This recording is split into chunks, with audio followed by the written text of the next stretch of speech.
Tom Browning tells me, who's seen Ryan Lamar play a little bit. He said it's somebody that Reds fans better get used to watching because he's going to be up at the Major League Club not too long from now and with the Reds for a long, long time. Please welcome Ryan Lamar.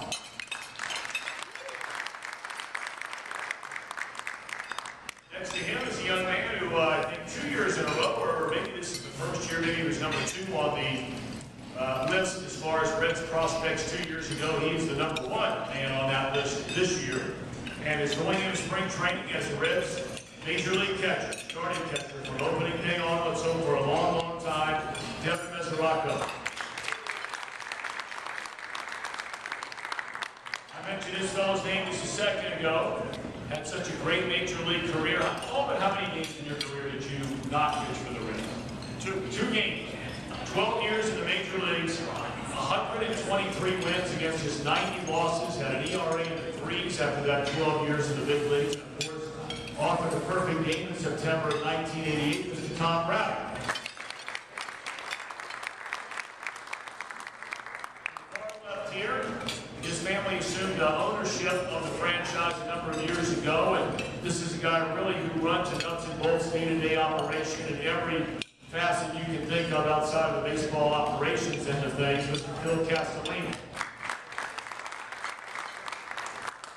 And the man who's responsible for running the baseball operations, the president of baseball operations, three-time executive of the year in Major League Baseball with the Cardinals to a World Series, planning on doing the same right here with the Reds, Mr. Walt Jockey. Well, it was a busy offseason, and we had our main objective going into the offseason was to try to improve our pitching. We feel that we did what we had to do as far as number one objective is starting pitching, trying to top the rotation starter if possible. And we feel we got a good one at Lincoln. And then this young guy is 24 years old, pitching 24 this year, and is ranked as one of the top young pitchers. And, you know, I think if you slot him in right behind Johnny Boyd, rotation really gives us a lot more quality and depth in our rotation. Then we went out to try to improve the bullpens. We acquired Sean Marshall from the Cubs. Sean is considered one of the top left-handed relievers in the game, one of the top setup guys in the game. And a combination of Marshall and Gray that very strong. We then signed Ryan Madsen as our closer, and Ryan did an outstanding job in the field. He's come from a winning program and has a great attitude, great perspective on what it takes to win and be part of the winning program. I know he's excited about pitching for us. He was in town last week ago. He's physical. The people that met him are very, very impressed. So you look at our bullpen with Madsen and Gray, Marshall on the left side, and Madsen as a closer. You've got Thursday, Madsen, and Aaron Dunn here. Maybe some other guys in the bullpen. I think our bullpen is very, very strong, very deep. Probably hopefully one of the best in the league. And the rotation with now with Cueto, Lightos, Lee, Royal, Bailey, Chapman. We've got a lot of guys that should give some quality starts and hopefully get deep. Our offense has been ranked near the top the last couple of years, but we felt that one thing we've always been trying to do is sign a right-hander hitting outfielder, and add to what we have. We signed Ryan Ludwig about a week ago. I know Ryan from St. Louis, a quality guy, our club, and provide some leadership. He had a down year last year with San Diego and Pittsburgh, but I think he's really worked hard, and I know he feels that he signed for 1 year with an option. I know he's very motivated and trying to have a rebound year, and I think we're going to see some great things from him. I think he'll be a big asset in the middle of our lineup. The other key issues with our club are really the health issues with Scott Rowland and Zach Kozak, who both were hurt at the end of the year and had surgery.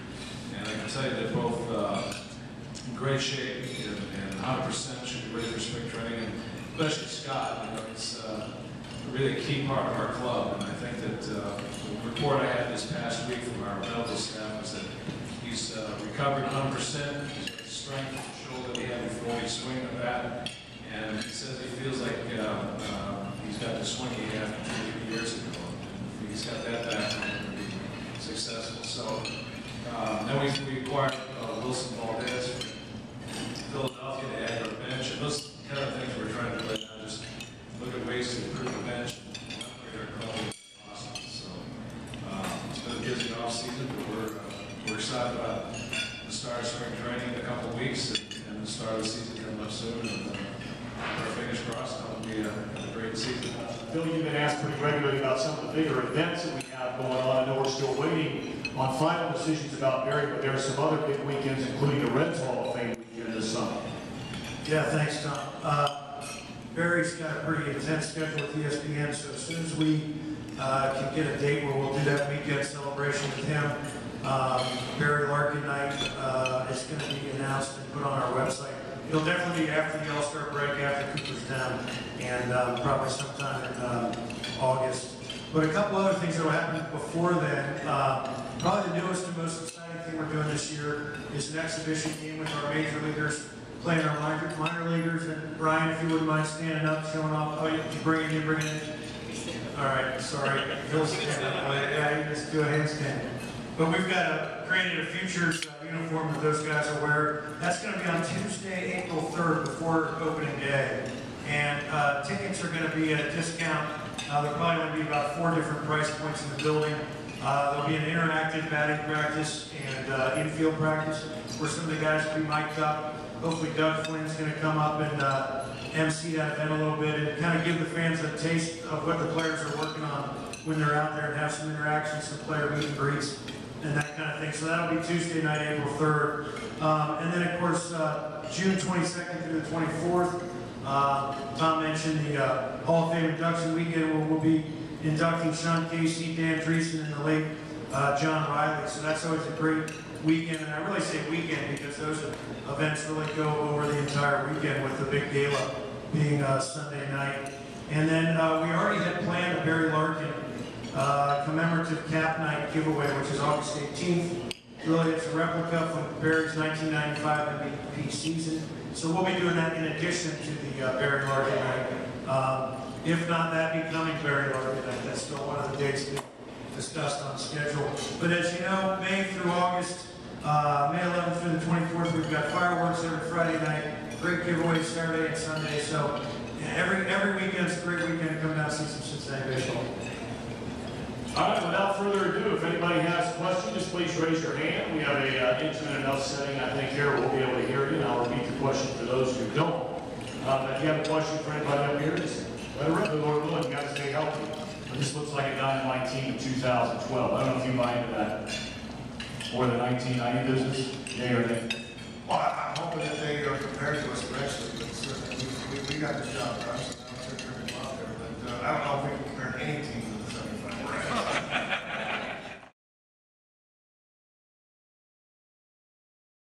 Certainly it helps us a lot. It helps the league a lot, but it helps our division immensely to have those two out of the division. And it also helps to have Tony La Russa retire and Dave Duncan take a year off.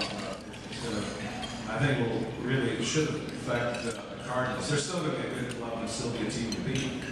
But I think with the additions that we've made, plus the subtractions from those two teams, should really help our chances. So we got Tom said we got a good team on paper. We have to go to camp with the idea that we're going to have to work hard and try and overcome some of the shortcomings we had last year and get back into the playoffs.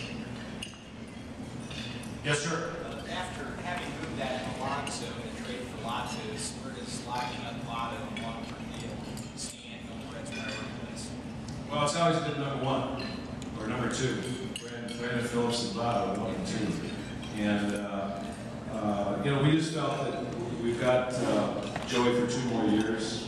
We want to sign him beyond that, obviously, but Alonso was a chip that we felt we had, and we had the opportunity to try and move him out, and he really wasn't going to get a chance to play much with us. So But signing Joey and Brandon are kind of the next order of business that we have to try and achieve here. What's that? Does it make you mad when you lose? You get mad, Ryan, when you lose? Yeah, real mad. Hopefully this year there's not going to be as much losing as there was last year, and that way we'll keep everybody happy. Do you play baseball, young man? Do you get mad when you lose? Or does it depend on whether or not you're getting a snack after the game? We usually outsplit. Well, we got one at the table here, Brian. You definitely have to keep an eye on Brian, so I got a feeling he'll probably move very quickly through our organization. But Billy Hamilton, I think everybody knows about Billy. Edie Gregorius, another infielder we have. Naftali Soto, first baseman, had a great year at AA last year, and he probably started the year at AAA. Let's see, Dennis Phipps, another outfielder we put on the roster this year, had a very good year last year, and he's going to be another great outfielder for us in the future. Loxcar, we got a bunch of guys. Who else?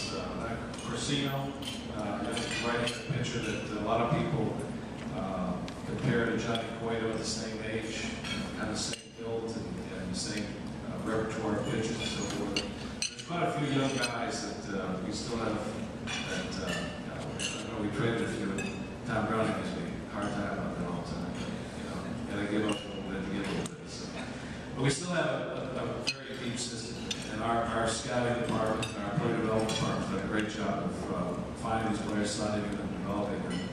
And we've got two great examples here at the table today with Devin and Ryan. We've got quite a few more behind them. 105 miles an hour. Is he headed for AAA? Probably.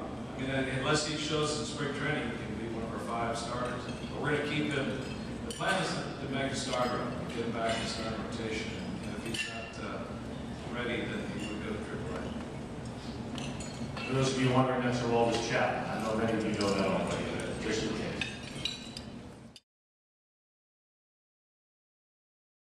You got to work your way up, and you got to earn that position before it's given to you. So, I'm sure this year I'll be down the line on 7th, 8th, 6th, 7th, 8th, somewhere down there. And, as the year progresses, I'm one of the better hitters on the team, hopefully. I'll get an opportunity to move up and hit the middle lineup. But yeah, definitely one day, I feel like I have to start to hit the middle lineup.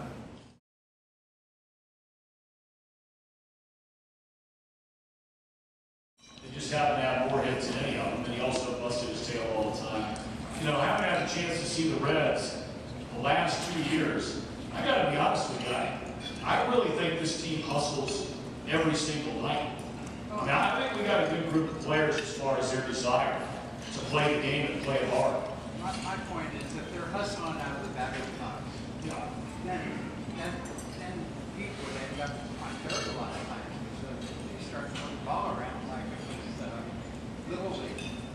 So, You're right, you see it from time to time. From time to time, you do see it with every club. I think our guys, by and large, I think they play the game the right way.